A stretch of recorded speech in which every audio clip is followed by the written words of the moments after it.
Step by step, little by little, the measure is filled, and so too, society is nourished by truth. Welcome to today's news bulletin, your vessel of honesty. News is the backbone of society, guided by our motto. We bring you the stories that shape our nation and the globe beyond. And as the Swahili saying reminds us, one dirty grain of rice can spoil the whole pot. Here you will find only what is clean, filtered and verified. My name is DAMARIS MBINDYO. And my name is MOHAMED SAHA. Today we welcome you to our news edition. Take a look. Now in Mombasa, a young man who is a blogger has got kidnapped and sodomized.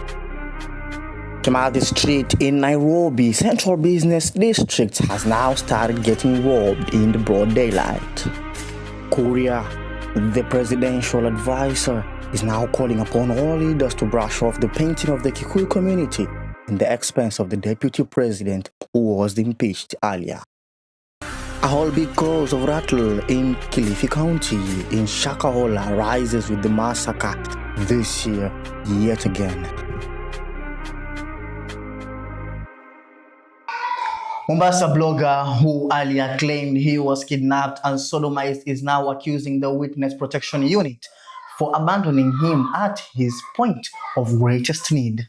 The victim alleges that officers misled him into believing he was being taken to Kilifi for a court matter, only to be bumped back in Mombasa County, where he is now, and he fears for his life. And as Shaif Aziz reports from Mombasa, the victim further claimed that politicians who once used him to attack their rivals have left him ajar.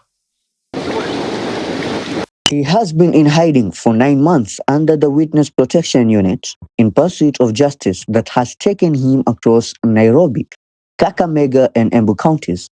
But as Mombasa bloggers say, the last 3 months have been the hardest, sometimes going for 2 days without food, enduring the pain of broken promises and injuries from violent attacks, including the loss of teeth. Wamenyata na damage ya meno. Mimi nahangaika jamani. Mimi nateseka. Niliacha walinitoa kwangu, vitu vangu vimeibwa. Sina mahali pa kurudi. Kwetu siwezi enda, maisha kwetu ni ya shida. He further claims that officers deceived him into believing he was being taken to Kilifi County, closer to Mombasa, ahead of his court date on the 25th of this month, only to be abandoned in Mombasa, leaving him stranded in front of his parents. Kufika Mombasa wakampigia babangu simu, tukakutana naye kwa hoteli moja, wakamwambia babangu, kijana wako yuko sawa. Babangu akasema yuko sawa. Sasa kijana wako tumekuachia kwa amani,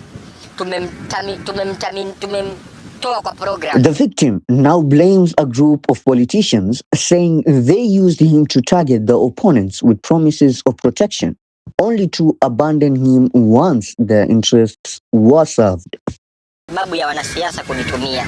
Mimi saizi nimeosha mkono kwa siasa chafu. Nimerekebishika, nimepata funzo langu. Wanasiasa wamenitumia. Naomba mashirika ya kutetea haki za kibinadamu munisaidie. Program imeniterminate for no reason. The victim now is seeking justice, saying he has nowhere to live after his host gave him a 2-day ultimatum to vacate the house. He is also urging fellow bloggers to uphold integrity and avoid being exploited for political gain. Msitumike, juu mimi hana upitia saizi ndugu zangu, niko peke yangu. Hakuna mtu wa kuniangalia, niko mpweke. Naomba Wakenya munisaidie. Shaif Aziz, MOTV, Mombasa. Business owners along Kimathi Street in Nairobi Central Business District still in shock after armed goons allegedly broke into their shops in broad daylight and stole items. The criminals who had covered their faces struck at Nan House, making their way with merchandise and leaving traders counting losses. The traders say this is a part of a string of robberies that has been happening in the area, and they are frustrated that police have not stepped up security. They have still reported to police to commence investigations.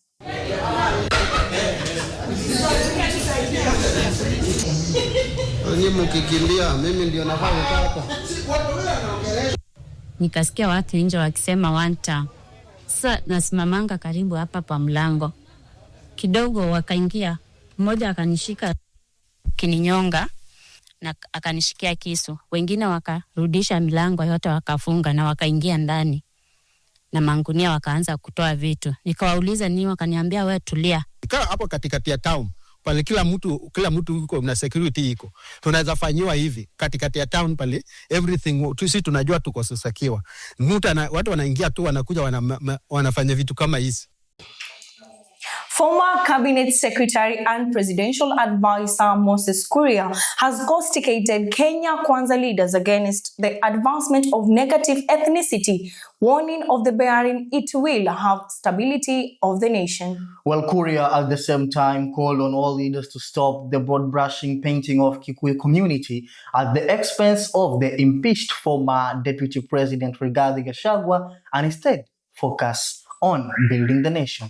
Jemadari Andere has more for us. Taking on his former cabinet colleague, the former Gatondo South lawmaker, in a social media post in Tuko mainstream, Kenya Kwanza leadership for what they label as a collective condemnation, stating yesterday in Balambala, Aden Duale declared in broad light that 2027 will be like 2007. The good, the bad, and the ugly, I presume. Kuria, one of President William Ruto's vocal cheerleader in the run-up to the presidential poll in 2002, in a rather advisory note continued, I call upon all leaders to play back their speeches every evening and do some soul-searching, not because of ourselves, but because of our children. Consider the government inside despite making up casualties list in the aftermath of the 2024 Gen Z's Thunderbolt and later leaving the catalogue of presidential advisors stationed at State House. Kuria, calling on lawmakers William Kamket and Jackson Mandago, says from Kamket to Mandago to Aden Duale, some of us have unapologetically said no to returning this country to the politics of negatively ethnicity and equally reject the wholesale condemnation and collective punishment of an entire community. In July, Senator Mandago stated, Kama amesahau, idadi ya Wakenya ni zaidi ya milioni 50. So that as you make a lot of noise, usikae kama kuku ametega yai moja na imepanda juu ya nyumba stoka na ni yai uwezi fika gram mbili.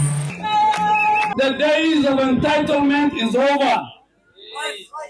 The days of entitlement that one community is more important than any other community is gone.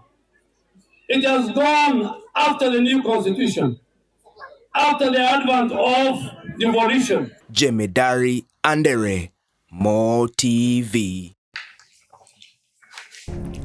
Kilifi County, the shadow of Shakahola rises again. This time in Kolinzaro, deep inside Chakamarach. Investigators confirmed fresh bodies that have been exhumed. A chilling reminder of the Shakahola massacre where more than 400 lives were lost. The discovery has sparked fear. Two sides, two forests, close in geography and perhaps in ideology. Could there be a wider network of dangerous beliefs hidden quietly in the heart of Kilifi County? At Shakahola, Pastor Paul Mackenzie's flock have met a green end. Now in Kolinzaro, the question grows darker. Who is behind this? Where did it begin? And when did it begin? And why does history repeat itself in such a terrifying way? Human rights voices warn of cracks in religious oversight and failures in community safety. Families still wait for answers. The nation still wonders, was Shakahola only the beginning? But for now, silence, but graves speak. The soil is fresh. The tears of families still fall. For Kilifi County, this is a story with no ending, and one haunting question still remains. What else lies buried in the forest?